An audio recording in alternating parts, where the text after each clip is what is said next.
میں نے دنیا دیکھی ہے ذوالجلال، گاڑ گاڑ کا پانی پیا ہے، زمانے کی اونچ نیچ سے بخوبی واقف ہوں۔ ارے تمہاری طرح جاہل گوار نہیں ہوں، اڑتی چڑیا کے پر گن لیتا ہوں۔ اب کیا میں یہ اتنی سی بات بھی نہیں سمجھ سکتا کہ رشک جہاں بے تحاشا صلاحیتوں سے بھرپور شاعرہ ہے، سمجھے تم؟ اور پلیز اب میرا دماغ مت کھاؤ، خاموشی سے بیٹھی رہو۔ آلیان سوچ بھی نہیں سکتا تھا، اس کے تو وہم و گمان میں بھی نہیں تھا، جس شاعرہ کے وہ گن گا رہا ہے یا جس سے ملنے کی اسے حسرت ہے، تڑپ ہے، وہ شاعرہ کوئی اور نہیں بلکہ ذوالجلال ہے، جسے وہ اب تک ان پڑھ، جاہل، گوار، پینڈو پروڈکشن یا بدذوق سمجھتا چلا آیا تھا۔ آج اس ایفے فیل کا معاشرے میں اعلیٰ مقام تھا، منفرد پہچان تھی، عزت تھی، شہرت تھی، لوگ ترستے تھے اس سے ملنے کے لیے، اس کی ایک جھلک دیکھنے کے لیے۔ نوجوان نسل کی وہ ایک آئیڈیل شاعرہ تھی، کچھ شک نہیں تھا۔ یہ سب کچھ اس نے بہت ہی قلیل مدت میں اللہ تبارک تعالیٰ کی مہربانی اور اپنی خدا داد صلاحیتوں کی بنیاد پر حاصل کیا تھا۔ ہاں جی، مجھے بہت زور کی بھوک لگ رہی ہے، صبح سے صرف ناشتہ ہی کیا ہوا ہے، پلیز کچھ کھلا پلا ہی دیں۔ اس نے پیار جتاتے ہوئے بڑے حق سے اپنے سڑیل شوہر کا ہاتھ مضبوطی سے تھام لیا۔ زولا چھوڑو میرا ہاتھ، دیکھ نہیں رہی تم میں گاڑی چلا رہا ہوں، ایکسیڈنٹ کرواؤ گی کیا؟ اس نے دوڑتے ہوئے بیچاری کا ہاتھ بے دردی سے جھٹک دیا۔ اب یہ کیا بات ہوئی؟ ہاں جی، جب بیوی ہاتھ پکڑتی ہے تو اسے دھتکار دیا جاتا ہے، اور جب گرل فرینڈ ہاتھ تھامتی ہے تو اسے پیار سے چوم لیا جاتا ہے، اس پر جان تک نچھاور کر دی جاتی ہے۔ واہ رے واہ، عجیب رواج ہے ہماری اس دوگلی سوسائٹی کا۔ زویلا طنز کے نشتر برسانا بند کرو، میں خاموشی سے بیٹھی ہوں، مجھے تمہاری کسی بھی بات میں کوئی دلچسپی نہیں۔ اچھا ٹھیک ہے، دلچسپی نہیں ہے تو نہ صحیح، پر پیٹ پوجا تو کروا دینا۔ تو کتنے کنجوس مکھی چوس آدمی ہیں آپ۔ ہاں نہیں تو۔ اچھا رکیے، ہاں جی وہ دیکھیے میکڈونلڈس۔ وہ چہکتے ہوئے خوشی سے اچھل پڑی۔ گاڑی روکیے ذرا، ارے بھائی تھوڑی سی آگے لیں، اب روکیے گاڑی، ہاں ادھر ہی بس روک دے، اوف تھینکس، چلیے اتریے اب۔ میرے کو برگر کھانا ہے، کوکا کولا پینی ہے، اور پھر آخر میں گرم گرم چائے۔ آج تو جم کے پارٹی کریں گے، زبردست سی، پھر نہ جانے کب آپ ہمیں میسر ہو۔ اس کے چہرے پہ دکھی سی مسکراہٹ تھی۔ زویلا بیکار کی ضد نہیں کرو، ہمیں پہلے ہی بہت دیر ہو چکی ہے، نہ جانے کب گھر پہنچیں گے۔ تمہارا یہ بچپنا اور بے تکی باتیں، یا اللہ کس مصیبت میں پھنس گیا میں، وہ سر پکڑے بیٹھا تھا۔ مجھے کچھ نہیں پتا، ہاں جی میرے کو بہت بھوک لگی ہے، کتنے ظالم انسان ہیں اب اس نے اداکارہ شبنم کی طرح وہ آہیں بڑی اور نیر سلطانہ کی طرح ملکہ جذبات بن کر وہ نین بہائے کہ آلیان کو اسے میکڈونلڈ لے کر جانا ہی پڑا۔ بولو بھائی کیا ٹھونسو گے تم؟ اس نے مینیو کارڈ دیکھتے ہوئے چڑکا پوچھا، لیکن زویلا تو بت بنی بیٹھی دنیا جہاں سے بے نیاز صرف اپنے ہاں جی کو ٹکی ٹکی باندھے ہی دیکھے جا رہی تھی۔ زویلا میں تم سے مخاطب ہوں اب، اس نے کھا جانے والی نظروں سے اسے گھورا تو زویلا کی ہنسی چھوٹ پڑی، وہ بے ساختہ بول اٹھی۔ ہاں جی، یہ آپ کو اپنی اچھی بھلی صورت بگاڑنے کا بہت شوق ہے کیا؟ کاش آپ اس وقت آئینہ دیکھ سکتے، ہاں ہاں ہاں۔ ہاں جی، آپ کی یہ ٹیڑھی میری آنکھیں، ہاں ہاں ہاں، مشرق میں اور ناک سیدھی مغرب میں گھسی جا رہی ہے، بالکل بھی اچھے نہیں لگتے آپ غصے میں، کبھی ہنس بھی لیا کرے۔ سونیو، ایسا لگتا تھا آج اس شرارتی لڑکے نے اپنے ہاں جی کو خوب دل بڑھ کر تنگ کرنے کا پروگرام بنایا ہوا ہے۔ آلیان کا غصہ اس لڑکی کی حد درجہ شرارتوں اور چھیڑ چھاڑ کی وجہ سے اب ہائی لیول تک پہنچ چکا تھا۔ وہ چلا اٹھا، اگر تمہیں کچھ نہیں کھانا تو ادھر بیٹھ کر یہ نوٹنکی کرنے کی کیا ضرورت ہے، اٹھو یہاں سے، میرے پاس اتنا فالتو ٹائم نہیں تمہارے لیے، چلو اٹھو ورنہ میں تمہیں زبردستی کھینتا ہوا لے جاؤں گا، سمجھی تم؟ اچھا اچھا، سوری سوری سوری، ہاں جی میں بتاتی ہوں۔ آپ تو ذرا ہوش بھی نہیں ہونے دیتے اپنی اتنی پیاری سی بیوی کو، ہاں نہیں تو؟ انہوں نے اب ڈر کے مارے فوراً کہا۔ ایک جمبو سائز برگر، کوکا کولا اور بعد میں مزیدار سی چائے، خوب ڈٹ کر کھانے پینے کے بعد وہ ہاتھ جاڑتی ہوئی اٹھ کھڑی ہوئی۔ تھینک یو ہاں جی اتنی اچھی پارٹی کے لیے، آپ کو پتہ ہے آج کا دن میرے لیے بہت خاص رہا، قسمیں آپ کی سنگت میں بہت بہت مزہ آیا۔ اب شاید ایسا دن پھر کبھی نہ آ سکے، نہ جانے کیوں۔ اس کے لہجے میں ایک عجیب سی مایوسی تھی، اداسی تھی، جیسے وہ سب کچھ کھو دینے والی ہو۔ اس لیے شاید وہ ان حسین لمحات کو مزید طویل کر دینا چاہتی تھی۔ ہاں جی، بات سنیے ذرا میری، مجھے کنگ سائز چاکلیٹ کون آئس کریم بھی کھانی ہے بھائی۔ اب یہ لڑکی اپنی من پسند آئس کریم کھانے کے لیے مچل رہی تھی۔ عالیہ نے ضد ہوتے ہوئے دیکھا، زولا کیا تم میرے ساتھ یہ سب جان بوجھ کر رہی ہو؟ آخر تم چاہتی کیا ہو؟ کیا ملتا ہے تمہیں مجھے یوں تانگ کر کے؟ فلا جی ہاں جی، میں کب تنگ کر رہی ہوں بھائی، ایک آئس کریم ہی کی تو فرمائش کی ہے۔ اچھا چھوڑیے، رہنے دے کنجوس آدمی، وہ گندا سا منہ بناتی ہوں باہر کی طرف بڑھتی، مگر عالیان اسے آئس کریم دلا کر جان چھڑواتا ہے۔ وہ گھسیٹتا ہوا بے دردی سے گاڑی میں دھکیل دیتا ہے۔ مبادہ وہ کسی اور چیز کے لیے ضد نہ کر بیٹھے، لیکن زولا بھی بڑی ڈیٹ ثابت ہوئی۔ وہ کسی قیمت پر بھی باز آنے کا نام نہیں لے رہی تھی۔ اس نے ابھی اپنی جمبو سائز کون آئس کریم پہ بچوں کی طرح زبان سے زگ زیگ بگڈنڈیاں بنانا شروع کر دی اور ہان جی کے قریب ہو کر شپر شپر کرنا شروع کر دیا۔ عالیان ہان جو اتنی دیر سے اس لڑکی کی شرارتیں، بچپنا اور بے ڈنگی حرکتیں برداشت کر ہے، ایک دم سے آگ بگولا ہو گیا۔ برداشت کی بھی کوئی حد ہوتی ہے زولا؟ ہاں تم چاہتی کیا ہو؟ کیوں تم میرا نروس بریک ڈاؤن کرنے پر تلی ہوئی ہو؟ اس نے تیش میں آ کے آئس کریم زولا کے ہاتھوں سے چھینی اور کھڑکی سے باہر پھینک دی۔ کیوں پھینکی میری آئس کریم؟ ابھی تو میں نے تھوڑی سی ہی چکھی تھی اور آپ نے اٹھا کر باہر پھینک دی۔ کیا سمجھتے ہیں آپ خود کو؟ اب وہ بھی تیکھی مرچ کی طرح اپنی تیزی دکھا رہی تھی۔ میرا بات چلے نا تو تمہیں بھی اٹھا کر اس آئس کریم طرح باہر پھینک دوں۔ اس نے دانت پیستے ہوئے کہا، لیکن بی بی جان کی وجہ سے اب تک خاموش ہوں، ورنہ کیا کہا لیں گے آپ؟ وہ روتی اس کے سینے سے جا لگی۔ کیا کریں گے آپ میرے ساتھ؟ جان سے مار ڈالیں گے مجھے؟ کیوں اتنا وزن ہے مجھ سے؟ کیوں اتنا زہر بڑا پڑا ہے میرے لیے؟ کیا برائی ہے مجھ میں؟ کیوں کرتے ہیں آپ میرے ساتھ ایسا؟ کیا میں آپ کو ذرا بھی اچھی نہیں لگتی؟ اس کے بہتے آنسو آؤسس کے عالیان کو کچھ لمحوں کے لیے تڑپا گئے، لیکن جلد ہی اس نے اس روتی بلکتی لڑکی کو آئس کریم سے اپنے وجود سے الگ کیا اور گہری نگاہوں سے دیکھتے ہوئے گویا ہوا، تم ایک آئس کریم کے لیے اتنا بابیلا مچا رہی ہو؟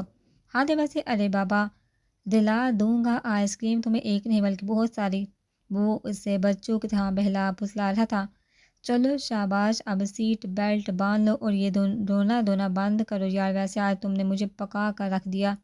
میں نہیں باندھوں گی سیٹ بیلٹ، سمجھے آپ؟ وہ داڑھی اور غصے میں آ کر بیلٹ کو زور زور سے توڑنا مروڑنا شروع کر دیا۔ اپنا سارا غبار بیلٹ پر نکالی تھی۔ مرنے دے مجھے، ایسے ہی میرے بابا کسی کو بھی نہیں، ہر وقت مجھے ڈانٹتے رہتے ہیں۔ غصے میں اس کا چہرہ سرخ ہو رہا تھا اور آواز کپکپا رہی تھی۔ اس نے اپنا منہ کھڑکی کی طرف موڑ لیا اور بے مقصد ادھر ادھر دیکھنے لگی۔ حد درجہ ضدی اور ہٹ درم لڑکی ہو تم، اگر تمہیں ذرا سے بھی خروش آ گئی تو بی بی جان میرا چومر بنا ڈالیں گی۔ آخر بہت چہیتی بہو ہو تم ان کی، خیال تو رکھنا ہی پڑے گا نا۔ یہ کہتے ہوئے اس نے منہ پھلائے بیٹھی اس کومل سی لڑکی کو شانوں سے تھامتے ہوئے اپنی طرف موڑا اور سیٹ بیلٹ باندھنے میں مصروف ہو گیا۔ جو اچانک سے ہان جی کو اپنے اتنے قریب پا کر یہ پٹر پٹر بولنے والے شرارتی سے لڑکی بری طرح سے چم گئی، کیونکہ اس سے پہلے تو وہ کبھی اس کے اتنے قریب نہیں ہوئے تھے جتنا کہ آج وہ ان کی سانسوں کی حدت کو بآسانی محسوس کر سکتی تھی۔ شرم سے اس کے رخسار دہک رہے تھے۔ اس نے بے ساہتا کہا، ہاں جی رہنے دینا، میں خود باندھ لوں گی۔ اس کی آواز میں لرزش نمایاں تھی جو عالیہ نے محسوس کی، اور چند لمحوں کے لیے نگاہیں اس کے بھولے بھولے پاکیزہ چہرے پر ٹھہر سکی۔ نہ جانے ایسی کیا بات تھی اس کی جھجک میں، اس کی شرم میں، اس کی حیا میں کہ یہ دل آج ہمیشہ کے لیے اسی کا ہو جانے کے لیے بازید ہوا جا رہا تھا۔ وہ حیران تھا آج اسے کیا ہو رہا ہے، یہ بے چینی، یہ بے قراری، آخر کیوں؟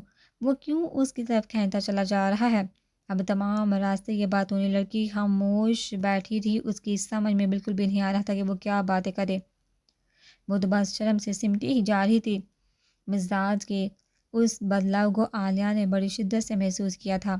وہ کئی بار کن آنکھوں سے اس کی طرف دیکھ چکا تھا، مگر یہ لڑکی سب کچھ نظر انداز کرتی مسلسل باہر کی جانب دیکھ رہی تھی۔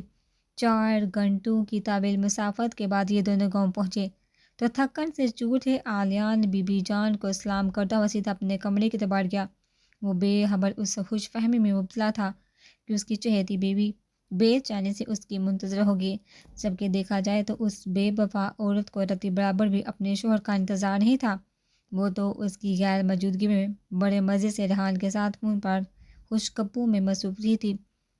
دودھیا سی چادر لان میں پھیلی ہوئی تھی، خانہ خوار جسم کو سرد کر رہی تھی، مگر دل سلگ رہا ہو تو تپش زدہ موسم سے بھی بے نیاز کر دیتی ہے۔ زولا نے دونوں ہاتھ گھٹنوں کے گرد لپیٹے اور سر اٹھا کر چاند کو دیکھا۔ آنسو پھر بہنے لگے، جبکہ اسے لگ رہا تھا کہ اب آنسو کبھی بھی اس کی آنکھوں میں نہ آ سکیں گی، کیونکہ وہ شاید بہت بہادر ہو گئی تھی، لیکن کس بات کو نظر انداز کرتی ہر عورت کی سب سے بڑی بدقسمتی اور کیا ہوگی کہ ایک چھت تھلے رہتے ہوئے بھی اس کا شوہر اس سے کوسوں دور رہے۔ زولا، تم ادھر لان میں رات کے اس پہر کیا کر رہی ہو؟ نیند نہیں آ رہی کیا تمہیں؟ آلیان کی پکار پہ وہ چونک سے اٹھی تھی ہے۔ تڑپ کو اس نے اندھیرے میں کھڑے اپنے بے خبر، بے مربت اور ہر جائز ہم سفر کی طرف دیکھا تھا، جس کے بنا اب یہ زندگی مزید گزارنا ناممکن بے معنی سی دکھائی دے رہی تھی۔ دھیمی سی مسکراہٹ کے ساتھ چہرے پہ حیا کے رنگ لیے وہ بے اختیار اس کی طرف کھینچی چلی جاتی ہے۔ ہاں جی بس، وہ طبیعت میں ذرا گھٹن محسوس کر رہی تھی۔ سولان میں چلیے، وہ بہت غور سے اسے دیکھ رہا تھا۔ دھلے منہ کے ساتھ اس کا سراپا پاکیزہ اور معصوم لگ رہا تھا۔ تہنوں کو چھوٹی سفید گیردار فراق، کمر تک آتے ریشمی بال، ناک شرارتی آنکھیں، سامنے رنگت ہونٹوں میں ہم اور دائیں رخسار پر دمکتے سیاہ دل۔ یوں تو اس پرکشش لڑکی پر ہر رنگ جچتا تھا، لیکن آج اسے سفید لباس میں وہ کسی دیو ملائی داستان کا حصہ لگ رہی تھی۔ اس کی آنکھوں میں دمکتے جگنو دیکھ کر اسے اپنا دل ہاتھوں سے پھسلتا ہوا معلوم ہوا تھا۔ وہ جب بھی اسے دیکھتا، اس کے چہرے سے نظریں ہٹانا ذرا مشکل ہو جایا کرتا تھا۔ چاند لمحے دیکھے رہنے کے بعد اس نے خود پر قابو پاتے ہوئے کہا، جاؤ سو جاؤ، رات کافی ہو چکی ہے اور سردی بھی بڑھ گئی، کہیں تمہاری طبیعت خراب نہ ہو جائے۔ لبوں پر دھیمی سے مسکراہٹ سجائے فرمان برداری سے ساتھ لاتی ہوئے اپنے کمرے کی جانب بڑھ جاتی ہے، اور وہ حسرت بڑی نگاہوں سے اسے دیکھتا ہی رہ جاتا ہے۔ ارے واہ آلیان، تم ادھر لان میں زولا کے ساتھ اور میں پاگلوں کی طرح کب سے کمرے میں بیٹھی تمہارا انتظار کر رہی تھی، اور تم یہاں اس ارجٹ گوار کے ساتھ گل چھڑے اڑا رہے ہو۔ ویسے کیا باتیں ہو رہی تھی بھائی اپنی اس جاہل بیوی سے چپ چپ کر؟ رات کے اس اندھیرے میں ذرا ہمیں بھی تو پتہ چلے نا۔ شیما کا مشکوک لب و لہجہ اور یوں اچانک لاد رات سوالات بری طرح سے سرفرازہ جاتا ہے۔ ایسا معلوم ہو رہا تھا آج اس کی چوری بری طرح سے پکڑی گئی۔ بڑبڑاہٹ میں اس کی زبان لڑکھڑاتی ہے۔ کچھ نہیں، وہ تو میں شیما ڈارلنگ، میں تو ابھی آیا تھا نا باہر سے، بس سیدھا کمرے میں تمہارے پاس ہی آ رہا تھا، لیکن زولا ادھر لان میں بیٹھی ہوئی نظر آئی، اور بس ویسے یار ہماری کوئی بات چیت نہیں ہو، تم وہاں ایسے ہی بیکار میں مجھ پر شک کر رہی ہو۔ اس نے ڈر کے مارے صفائی پیش کی، کمر میں آ رہے تھے یا اس حرافہ سے رات کے اندھیرے میں عشق فرما رہے تھے؟ دیکھو آلیان، مجھ سے جھوٹ مت بولو، وہ تل ملا اٹھی۔ آج کل بہت نوٹ کری میں تمہیں زولا کے ساتھ آنکھ مٹکا کرتے ہوئے۔ کیا چل رہا ہے یہ سب اور کب سے چل رہا ہے؟ شرافت سے سب کچھ اگل، ورنہ میں پولیس والوں کی طرح معاملے کی تہہ تک پہنچ گئی نا تو وہ حشر کروں گی تم دونوں کا کہ بس روتے دھوتے سر پیٹتے پھرو گے بادلوں کی طرح اس ساری حویلی میں۔ اور اس زولا کالی کلوٹی بینگن لوٹی کو میں دیکھ لوں گی، بڑے کل پرزے نکالے ہوئے ہیں، اڑی اڑی پھرتی ہے آج کل، ذرا سی ڈرائیو کرنا کیسی کہ خود کو پرستان کی پڑی سمجھ بیٹھی ہے۔ بے شرم، میرے شوہر پر ڈورے ڈالی ہے۔ اب چلو کمرے میں، میرا منہ کیا تاک رہے ہو؟ یوں مسکین سی صورت بنا کر خوب جانتی ہو تم مرد ذات کو۔ ارے تم لوگ تو کبھی بھی ایک عورت پر قناعت کر کے نہیں سکتے۔ شیما جانو اب کیا ہے یار، کتنی بار بتا چکا ہوں، تمہارے سوا کوئی بھی لڑکی میرے دل کو ٹچ نہیں کر سکتی۔ اور وہ زولا، اب یار توبہ توبہ، اب اتنا بھی مایہ مت گراؤ میرا۔ یہ مکار شخص کی صفائی سے جھوٹ پہ جھوٹ بولے جا رہا تھا، جبکہ دیکھا جائے تو یہ ٹھڑکی آدمی اس زولا کے لیے واقعی مرا جا رہا تھا، لیکن بس ڈر کے مارے شیما کے سامنے اس ڈرپوک کی دم نکلی جا رہی تھی۔ بی بی جان، میں اب آپ کو چھوڑ کر کبھی بھی نہیں جاؤں گی، میرا دل نہیں لگتا شہر میں۔ وہ بی بی جان کے گلے میں باہیں ڈالے خوب پیار نشاور کر رہی تھی۔ میری گڑیا یہ باتیں مت بولا کر، پگلی تجھے ابھی بہت آگے بڑھنا ہے، پڑھ لکھ کر خوب نام روشن کرنا ہے پتر، وہ شعلہ دورانی بتا رہی تھی۔ پورے کالج میں تیرے سب سے اچھے نمبر آئے ہیں۔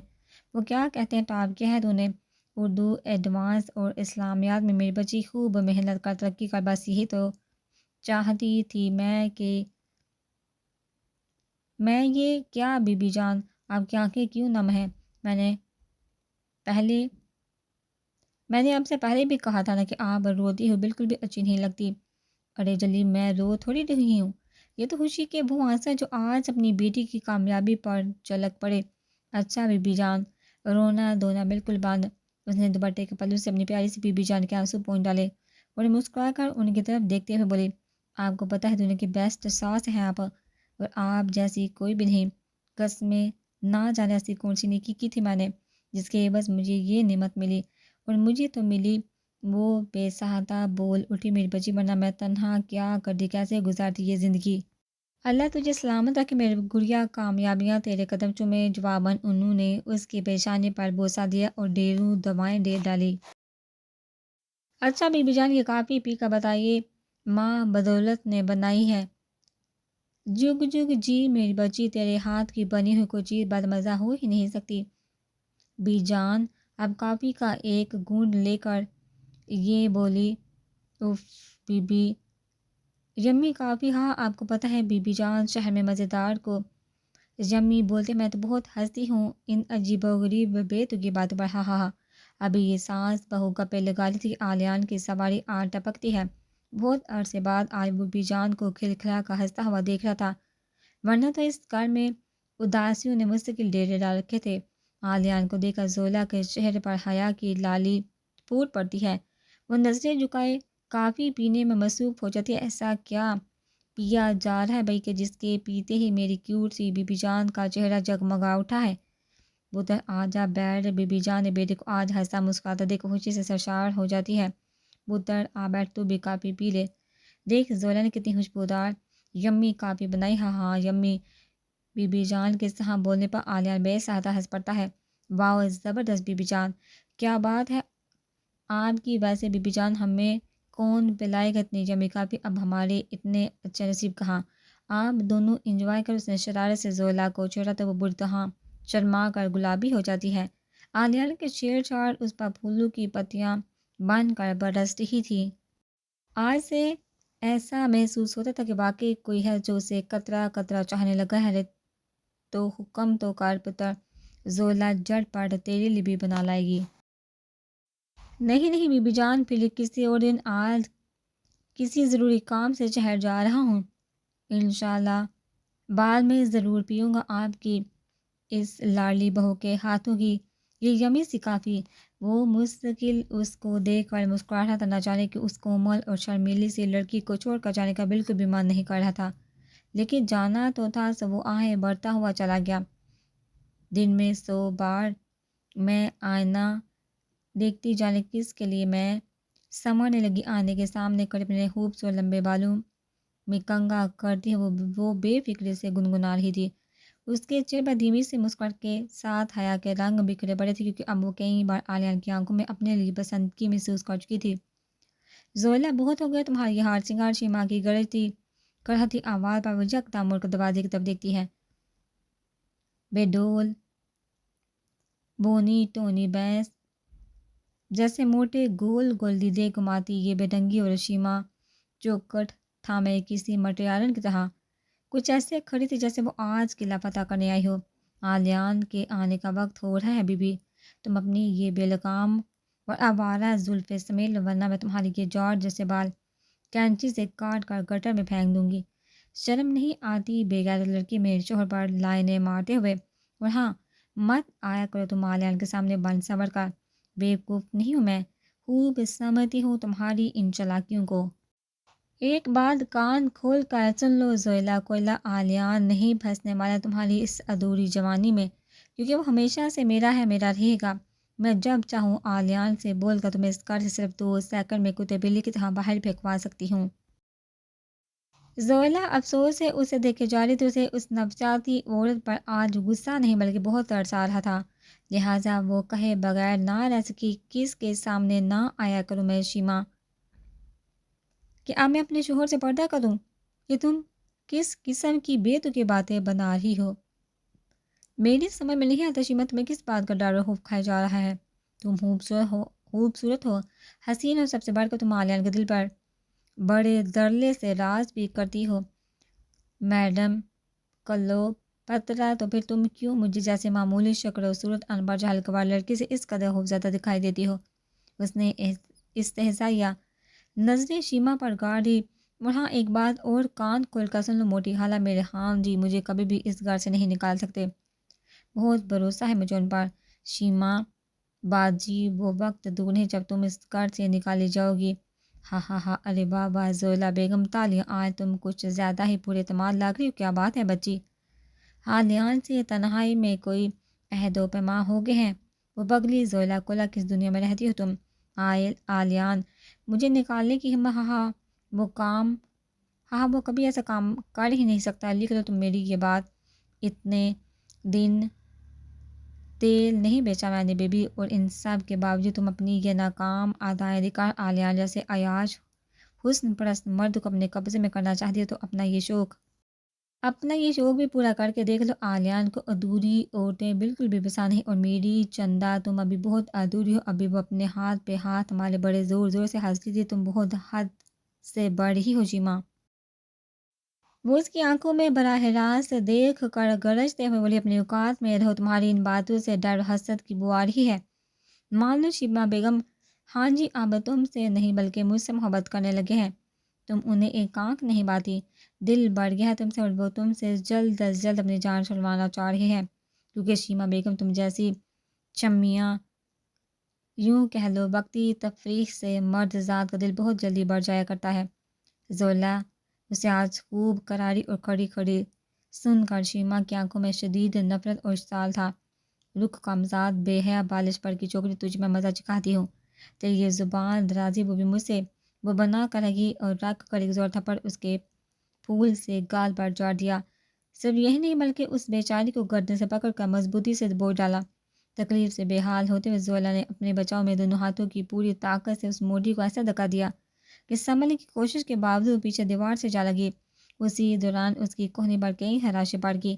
اب یہ بھینس جیسی ڈائی من کی بوری بے بسی سے پیٹ و تاب کھاتی ہوئی ایک طرف اونڈے منہ گری تھی، مگر پھر اس کے شارتر دماغ نے اسی جھگڑے کو اپنے حق میں استعمال کرنے کا سوچا، اور خاموشی سے اٹھ کر کمرے سے باہر چلی گئی، اور زولا اسے کمرے سے جاتے دیکھ کر ایک اطمینان بڑی سانس خارج کر کے رہ گئی۔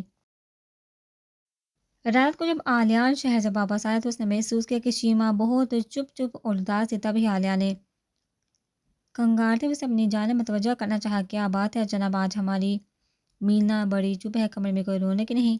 بندے سے کوئی غلطی سرزد ہو گیا تو سزا دے لو، پر یوں اداس رہ کے اپنی ننھی سی جان پر ظلم نہ کرو۔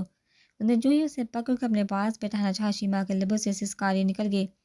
اس کی زخمی کوہنی آلیان کے ہاتھ میں تھی، اور اس پر لگی خراشیں بھی وہ دیکھ چکا تھا، جیسے ساری شوہی ہوا ہوگی، اور وہ تیزی سے اٹھ بیٹھا۔ یہ کیا ہوا شیما؟ گر گئی تھی کہیں؟ تم ٹھیک تو ہو؟ اس کا گول مٹول بازو الٹ پلٹ کر دیکھتا سوال پر سوال کرا تھا، اور شیما بجائے جواب دینے کے پھپک کر رو پڑی، کیا ہوا میری جان؟ زیادہ درد ہو رہا ہے تو ڈاکٹر کے پاس لے چلو تمہیں۔ آلیان، کیا اس گھر والوں پر میرا کوئی حق نہیں؟ کیا میں اس گھر میں کچھ بھی غلط ہوتا دیکھ کر روک ٹوک نہیں کر سکتی، سمجھا بجھا نہیں سکتی؟ آؤ سیسیوں کے درمیان کہے گی اس کے الفاظ آلیان کو فکر مند کر کے وہ سنجیدہ ہو گیا، کیا مطلب آج کو جھگڑا ہوا ہے؟ پر اس جھگڑے کا تمہارے زخم سے کیا تعلق؟ میرے ہر زخم کا تعلق اسی گھر سے ہے۔ یار پہریاں کیوں بجوا رہی ہو؟ سیدھی جہاں سے کیوں نہیں بتاتی ماجرا کیا ہے؟ آلیان زد ہو کر اٹھا تو بلاہٹ بٹے سے آنسو صاف کرتے وہ کہنے لگی، آلیان بات کچھ اس طرح کی ہے کہ جب سے زولا شہر سے واپس لوٹی اس کے چال چلن کچھ بدلتے ہیں، سارا دن نہ جانے کس سے خون بار لگی رہتی ہے، لیکن کل رات اس نیک پروین نے تمام حدیں پار کر ڈالی۔ پہلے میں یہ سمجھی کہ ہماری حویلی میں کوئی چور گھس آیا ہے، میں تو شور مچانے والی تھی، لیکن جب زولا کو ایک اجنبی لڑکے کے ساتھ بڑی بے تکلفی سے خوش گپوں میں مصروف دیکھا تو میرے پیروں تلے زمین ہی کھسک گئی۔ ہائے اللہ، یہ سب دیکھتے ہوئے میری آنکھوں کی روشنی کیوں نہ چلے گی؟ ایک نوجوان لڑکا زولا سے ساتھ تکفری ہو رہا تھا کہ مت پوچھو، لیکن آہٹ پاتے ہوئے لڑکا لان کی دیوار پھلانگ کر فٹ سے باہر کی طرف بھاگا۔ میرے تو ہاتھ پاؤں ٹھنڈے پڑ گئے تھے۔ آلیان، کیا یہ یہ سب سیکھنے کی تھی زولا شہمت اس لڑکی سے کچھ بھی پوچھے بنا شرم سے باغ نکلی۔ شیما کی بات پر آلیان کو شدید دھچکا لگا اور اسے کچھ یاد آنے لگا، کیونکہ اس نے بھی کچھ دن پہلے زولا کو رات کی تاریکی میں لان میں چہل قدمی کرتے دیکھا تھا۔ آلیان بچا نہیں تھا کہ اب کچھ بھی سمجھ نہ پاتا۔ شیما کے الفاظ نے آلیان پر سب کچھ عیاں کر دیا تھا۔ یقین نہیں آتا شیما، میرا دل ماننے کو تیار کیوں نہیں ہوتا کہ بظاہر بولی بالی سے نظر آنے والی یہ لڑکی اندر سے اتنی چلاک نکلے گی، اور یہ لڑکی تو مجھ پر دل و جان سے پریپتا تھی۔ ارے بچپن سے چاہتی تھی مجھے، نہیں، میرا دل ماننے کو تیار نہیں۔ سر بے اختیار نفی محلاتے ایک سوچ دل کے کباڑوں میں بڑا جمان ہونے لگی۔ شیما نے آلیان کا دل زولا کی طرف جھکتے دیکھا تو فوراً بول اٹھی، میرے جانو یہ تم کیسی بیکار کی باتیں سوچ رہے ہو اس عیار کے بارے میں؟ ویسے بھی اب زولا کا لائف سٹائل بالکل بدل چکا ہے، بھلا اب 19-20 سال کی کم عمر لڑکی اپنے سے 15 سال بڑے آدمی میں کیوں کر دلچسپی لے گی؟ آلیان ضروری تو نہیں کہ ایک چہرہ ہمیشہ ہی پیارا لگے، یہی کانسو ہمیشہ ہی با اثر ٹھہرے۔ وقت بدل بھی تو جاتا ہے، پر زولا نے بھی بدلتے وقت کے ساتھ اپنا ہم عمر ساتھی، اپنا ہم سفر چن لیا ہے۔ لہٰذا آلیان تم بھی اب معاملے کو رفع دفع کرتے ہوئے اس لڑکی کو طلاق دے ڈالو تاکہ گھر کی بات گھر میں ہی رہ جائے۔ میں نہیں چاہتی چودھری خاندان کی رسوائی اس غبار کی وجہ سے ہو۔ شک کی تھا نفرت کا بیج بھی بس ایک بار بونے کی دیر ہوتی ہے، پھر اس کو تناور درخت بنانے میں زیادہ محنت نہیں لگتی۔ اس کی بڑھتی شاہ محبت عقل اور بھروسے سمیت سب کچھ سلپ کر لیتی ہے، اور انسان اس کے جال میں یوں جکڑ جاتا ہے کہ پھر نکلنے کی کوئی راہ سجائی نہیں دیتی۔ آلیان کے ساتھ بھی اس وقت یہی کچھ ہو رہا تھا۔ جس لڑکی کو میں فرشتوں سا پاکیزہ سمجھتا تھا وہ اس حد تک نیچے گر جائے گی۔ اب آلیان کا فشار خون بلند سے بلند تر ہوتا جا رہا تھا۔ وہ ایک دم سے بیڈ سے نیچے اترا۔ ابھی سبق سکھا کے آتا ہوں، اس بے حیا کو بیوقوف بنا رہی ہے مجھے اور میری بوڑھی ماں کو۔ غصے میں آگ بگولا یوں ہی وہ باہر جانے کو لپکا تو شیما نے جڑ سے اس کا بازو پکڑ لیا۔ آلیان یہ کیا غلطی کرنے جا رہے تم میری طرح؟ آج جب میں نے زولا سے ضبط کیا تھا کہ تم سارا دن کس سے فون پر باتیں کرتی رہتی تو بس پھر کیا تھا؟ وہ اتنی سی بات پر ہی بڑک اٹھی۔ ابھی تو میں نے زولا سے اس اجنبی لڑکے کے بارے میں پوچھا تک نہیں تھا تو نوبت ہاتھا پائی تک جا پہنچی۔ نتیجہ تمہارے سامنے ہی ہے آلیان، دیکھو اس نے مجھے کس قدر بے دردی سے مارا پیٹا ہے۔ اگر تم اس سے کچھ بھی پوچھو گے تو یہ جھوٹی منافق لڑکی صاف موقع جائے گی اور ایسے ٹس میں بہائے گی کہ بیچاری بی بی جان جیسی نیک نمازی پرہیزگار خاتون بھی اس ڈرامے باز کوئین کی باتوں میں آ کر پگھل جائیں گی۔ اس لیے آلیان میری بات غور سے سنو، ہمیں اس مکار لڑکی کو اب رنگے ہاتھوں پکڑنا ہوگا کیونکہ پانی سر سے اونچا ہو چکا ہے۔ اس نے بامشکل آلیان کو سمجھا بجھا کر ٹھنڈا کیا اور زولا کے پاس جانے سے روک دیا، کیونکہ سیما فسادن کے دماغ میں آگے کی اسکیم تو کچھ اور ہی چل رہی تھی جس سے آلیان ناواقف تھا۔ یہ بد کردار عورت اپنے عاشق ریحان کے ساتھ مل کر اس فریشہ صفت لڑکی پر گھناؤنا الزام لگا کر آلیان کے ہی ہاتھوں دھکے بروا کر اس حویلی سے ہمیشہ کے لیے باہر نکلوانا چاہتی تھی تاکہ وہ آلیان اس حویلی پر اکیلی راج کر سکے۔ اس پلان میں اس چال باز عورت کا یا ریحان بھی اس کے ہمراہ تھا۔ اس شفاق عورت نے زولا کے خلاف ایک خطرناک سازش رچی۔